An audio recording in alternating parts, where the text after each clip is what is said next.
Kulendi.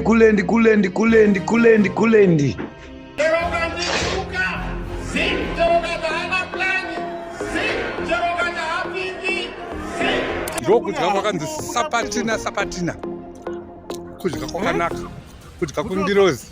Yasvika nguva iyaya yandinomirira mutambo unenge watsvuka ropa. Muri yeZimbabwe ndadzoka zvekare nema-updates manyama. Ukaona chinge ndauya kudai so ziva kuti pane zvakawanda zvinenge zvichiitika kana kuti nguva iyi ndo inenge iri kudedzerwa kwanzi sepatina like inenge ichingotaurwa nevanhu here. So pane nyaya yanga iri kutenderera panapa pachinzi Advocate Nelson Chamisa akaenda kuHarvard for the next 3 years ari ikoko. So marumors panapa zviri kubuda vari kuzviramba nyaya iyoyo vari kuti ndeye kunyeba. Ndakatombozvitaura ndakati aiwa munofanira kuita sei kukula down musati maita sei musati mabvuma zvinhu zvese zvamunonzwa zvinotaurwa pamedia. Pane dzimwe nyaya dzinenge dzisiri dzechokwadi and pane dzimwe nyaya dzinenge dzichiitwa kuti inenge iri counter attack. Remember pane vanhu vakawanda vakanyura. Remember pane vafana vakawanda varakashi vekuti vanga vakapiwa mari kuti vaende vanorwisana nani naAdvocate Nelson Chamisa pasocial media, but iko zvinezvi mari dzacho vakungotambirira mari idzodzo mahara,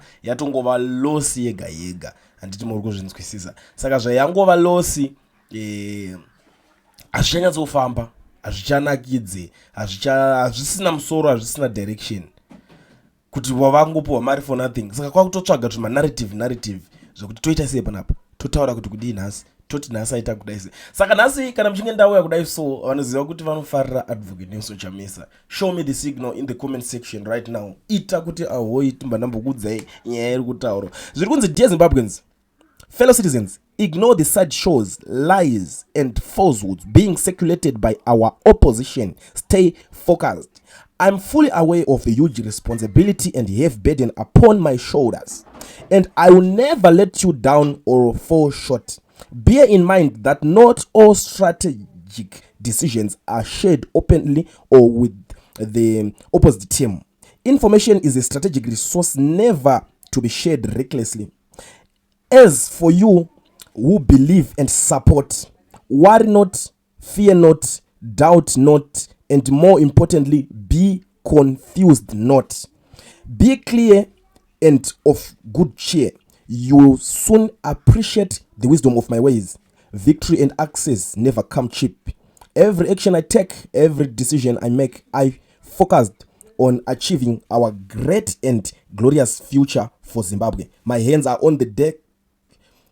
My eyes are on the vision and mission. The struggle continues and I remain steadfast, fully committed to work that cannot pause for idle distractions. God bless you abundantly. God bless Zimbabwe. Blessed Sunday. Changa chiri che Sunday cho ini zvangu dzekuti tuma church. Sorry zvenyu ndazononobuditsa but dzimwe nyaya mukanzwa dzisina kutaurwa nini, dzimwe dzine ziri dzekunyeba. Nyaya unotona ndatotaura inini ndo nyaya inenge iri chokwadi inenge ichitaurika. So ndo respond iri kupuwa nemurungu. Murungu vanhu vese vanozvita opposition ndo ngirini yake yavari kuuya respond vataura kuti ndezvekunyeba ende ndoziva kuti vanhu mune pressure, but aiwa hazvisi zvese zvingati ndingazokudza kuti ndaronga strategy yakadai so mangwana chacha ndikuzodai so zviri kuzo, it's like haukwanise kuudza ma-enemies nemagirikini ma-rivals ese kuti nhasi tikuronga zvakadai mangwana tikuzodai so tikudai so. It doesn't work like that. So ndo nyaya iripo. Ndangoti ndikodarika nepanapa ini ndichingokuzivisa tichingotanga dheredu tikuudzai kuti aiwa inini wacho ndatoya mazuva voice rataka kupera maybe nyaya dzekuimba kuchechi, voice rate rapera nekuimba kuchechi, but zvinoita po. Chimwe chinhu chandoda kungokuzivisa ndisandabva panapa ndechekuti vanhu vari muSouth Africa vanoda kuregisterwa makambani nekuvhurwa ma-FNB business account. Batai company inonzi Education Research yamukoma Owen ndo shasha ndo vega vanozvigona. Chinongodiwa ipapo i-valid passport yako zokuti hauna work permit dzanyaya dzekudhara. Iwewe kuti zvinhu zvikufambire bata mukoma Owen panhamba dzandakupa pascreen idzo. Utaure navo vakuregistere vakuitire zvinhu izvozvo usasaswera uchinetsekana. Saka zvamanje sare makateerera nyuzi kutaurwa nemudhara uyu pakaipa avaleka akatsagwa zvichua kana nini tombotanga tombochiteerera icho. Iyi ndokudati Ghana zvokuti kwanzi ma-election 28 zvazvo, it's nonsense. Pedza nguva kwe vanhu havadi kunzwa zvandinotaura. Ndambo vataurira ndikati izvi zverevolution ike yakananga zvipi? Nazonzwa zvangu mumudhara wangu uya chimwe chidhakwa useni uya namba 2 chidhakwa ndara chinogurei avaudza verevolution yakananga zvipi revolution yenyu? You know what they do? Ndara what they do? Zvada kuda zvekuti zvikagozodai itsoro isisina nebasa yese yemhepo yeCape to Cape. Ndakataura inini Dr. D kuti Zimbabwe inongoda pfuti. Ndongopedzana Mnangagwa. Zvokuswera kuronga kuti ko vakazodai iyo anenge ane majority yakadai what for? Agare unongohwina kamungada ungoita zvokugarirana pasi zvetebhuru zvokugarirana zvokuti kwanzi iwo nevangani. Hakuna kwatinoenda. Ndini Mr. D, Dr. D. Nyaya iripo ndepfuti. Ava zvakaiti kumbotaurwa naJeff Judah zvinenge zvine brain ide zviri zvinhu zvekuti zvinhu zvinobudirira zvekuti kwakudiwa hawo masoja anotrainiwa. But inini Mr. D, vafana vangu ivavo vari muyo ndo masoja eZimbabwe. Ndo vachakudubura Zimbabwe. Ko Mnangagwa wakuduburwa nemasoja akabva kunze. Akudwa nemasoja ndo ediwo vafana varipo ndo vedu ndo vachakudubura Mnangagwa. Zvimwe zvese angaita zvavo zvema-rituals zvese zvingaita sei. Zvese zvokuuraya vanhu vachitora zvimapasi zvese zvichapera. Mbumbura haina izvozvo. Ndambokuudzani ngati mbumbura haina kuti kwanzi ndiri billionaire. Ndini Dr. D. What zvaari kutsanangura sezvo kutowaste time uko. Musoro mako unotoisa zvama-election ya 2028. Isi takahwina kudhara. Hati tiketi tinayo rakahwina kudhara. Ndakataura zvinhu zviviri. If there is no ticket, ifuti. If there is no foot, iticket. Ndo zvinhu zviviri zviri kusunungura Zimbabwe. Poendi yaada kutaura zvakaende kuti Chiwenga kuti zvinhu zvinake. Ndekuti chamisa nesituation iripo iyi. Hapana panga mboti chichi. Asi Chiwenga akadzokera kunopfeka uniform. Handiti bera corridor kuna chamisa. Bera corridor inenge yavhurika kuna chamisa. Bosi vanhu vanozivana chamisa naChiwenga. Asi chamisa pane pasingakwanisi kujamba pana Chiwenga. Vanhu havadi kunzwa zvandinovaudza mani. Haana kupusa uya chamisa. Kana Chiwenga haana kupusa. Asi apa Chiwenga akada kuita zvokupusa zvokuda kutambiwa nhodo dziri kutambiwa idzi. Hai ndopanja zvokuti mudhara yakutirasisa manje. Iye Chiwenga paonese kuti odzokera sei nei kunopfeka uniform yacho. Yaiye kuda kutopfeka zvenharo. Tokuruvhiringidzwa masoja. Iyava kuti adzokere ikoko ni general. Ni general. Ngoti ati ndafunga kudzokera kubasa rangu. Zvitarisana ari muuniform. Chiwenga naMnangagwa. Zvitarisana ari tono ndiana ane simba. Uyu ari muuniform. Uyu akasunga tai nescarf. Tono ndiana anodona ipapo. Chiwenga ngadzokere uko kukamafure chuku. Nemauta anopururudza kuti mukuru wedu auya.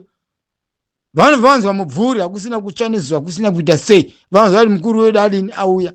Ndonzira yanozo inofanga uchipinda nani naChamisa because Chamisa anoziva kuti uko kwafuri kune mudhara wangu uko. Muri kuzviona? Open door road mani bridge kari kungodiwa. Why did ari kutaura tsoro dzimwe unotaura zvana 2030 zvekuita sei? Yo 2028 ya 2028 yacho ini Dr. handisitomboda ma-election iwayo. Kana vachihwina ngavavhote vari vega vagara vachingohwina. Vanohwina kwekuba. Havahwini fair.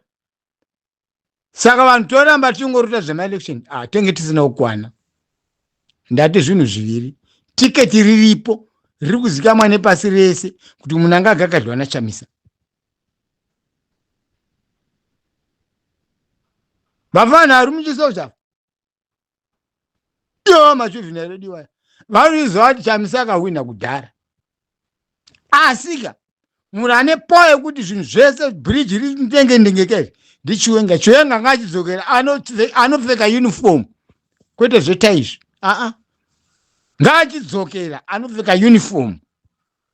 Ndigeneral ka general unongofa uri general ndopazvapedzana.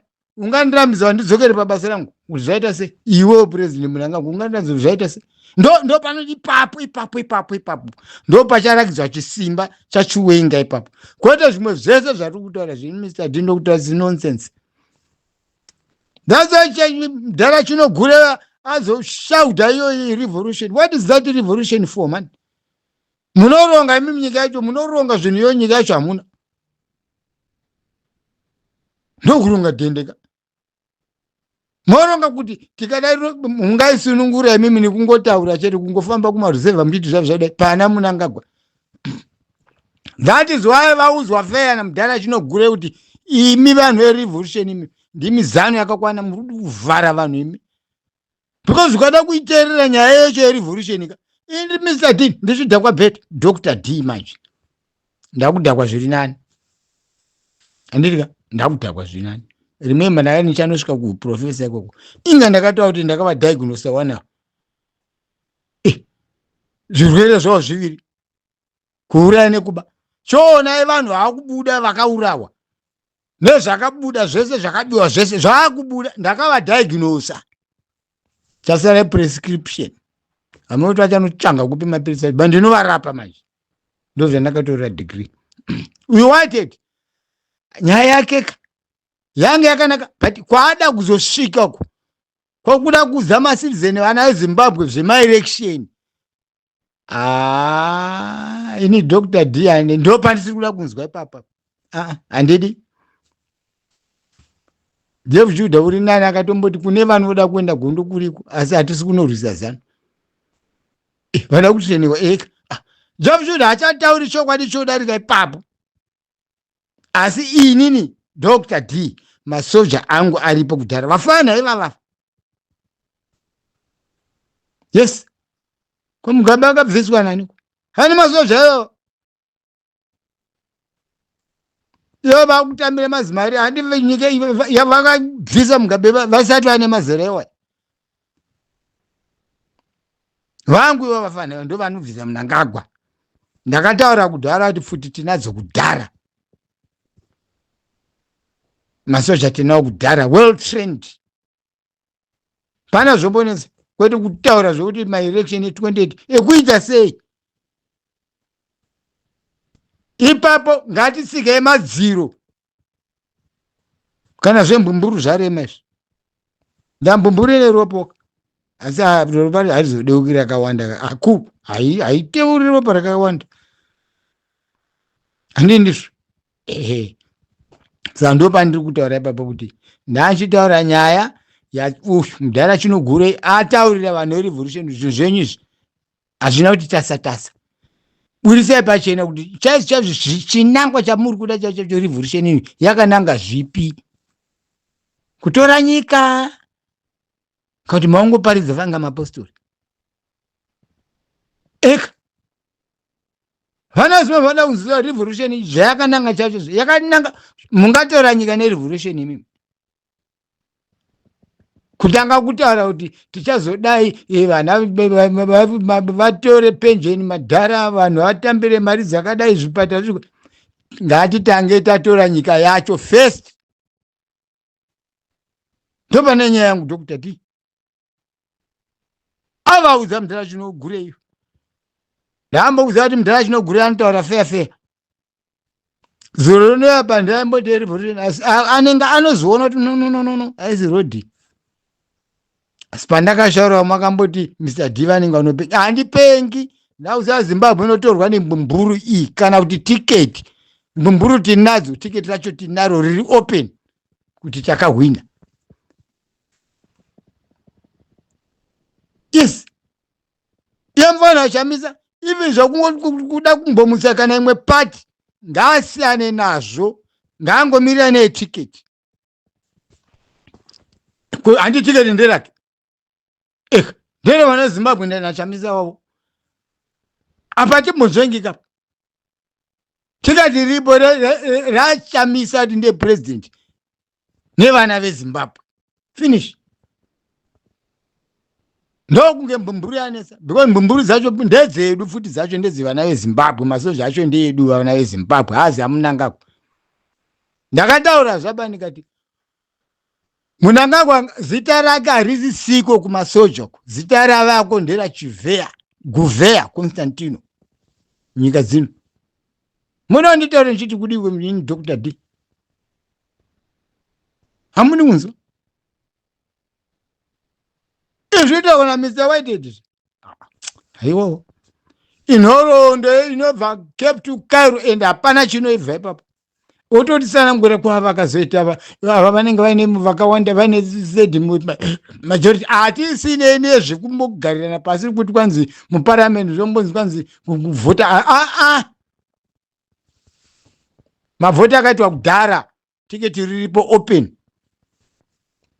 futi dzacho ndedzedu masoja acho ndeedu futi yapera nyaya yandinotaura ndeyekuti chiwenga ngachiona kuti soro rinoda kutambiwa nachiwenga ndekudzokera kucamouflage masoja odzirwa oziva kuti tamumapapiro emukuru zvatoperezvo ende inengeva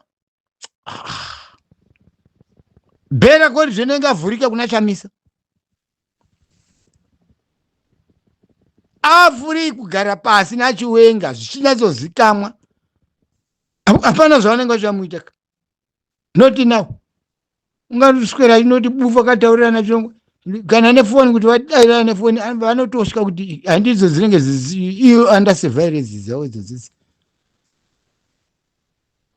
zvino inini Dr. D ndiri kutaura kuti zvemaelection no tiketi tinaro takawina kudhara ndonge zvembumburu zvanetsa because zvaari kuita kuda kutsvanga kuti vanoridza here kwezwa kwatiri kuitwa na Mnangagwa kwezwa ngaingorira chete muone hamumubati Mnangagwa uya marituals ekuita se zvemazviparari kure pane chisingamari chinobhuruka chese chinomhara mani what kind ndini Mr. D Dr. D saka ndo nyaya yandati nditaure musoro wangu uchaita sokubhoira so angataura ke Mr. Whitehead asi ndazitoona mberi kwacho kwakutaura kuti kwatiwa kutovhotomoka statements atombotaura dzekutanga kwaita zvekuda kuzotishi no ichiriziva kuti takawina maelection kudhara president ndichamisa tiketi riripo riri open saka toendera chii tonotsvagei kumaelection kwacho ndagadzirira maelection kana yaramba ikugadzirira saka toita zvesimba zvazvefuti hazvefuti zvakuda kuti chiwenga ngadzokeri kunopfeka camouflage ndoti nyaya yedu itifambire toswera tamukena nemi ndini Mr. Dr. D ndiri kutaura kudaro so munenzesa vana Zimbabwe mimi vama vari kubufura ndakada kuti haisisi ndima yekuti ikotadzikisa gejo manje anoti madhonza toda kuti arimirwe negejo racho kuti vanokudubura here gejo tarinyusa ndo pane nyaya kuti zvikuti kwanzi maelection ekuita se imamuzi takaita maelection tikawina 2028 ndani ndeyake Mnangagwa nevanhu vake nemakuruna ake zvigananga zvakezvo isingatimire nenyaya yetiketi kana mbumburu inondazoona umwe mukana manje wekuti mbumburu dziite bhobhoka chiwenga ngadzokere kubasa kwake ko anorambidzwa andi general anongofa ari general ndi general kana nhasi ngangodzoka ngonopfeka uniform yake zvatopera Bela corridor open for Chamisa. Finish. Game over. Ndini Dr. D. Commander wemweya. Moti ndiri kurota. Handiroti. Moti ndomweya mushonga. Handisi nyanga ini. Handishoperi ini. Moti ndabva kupikwa. Kumakomo kwangu handina svikiro ini. Ndakuuzai. Ndapedza nemi. Okay. God bless. I am yours. We are together. You are mine. We'll be together. One in one Zimbabwe.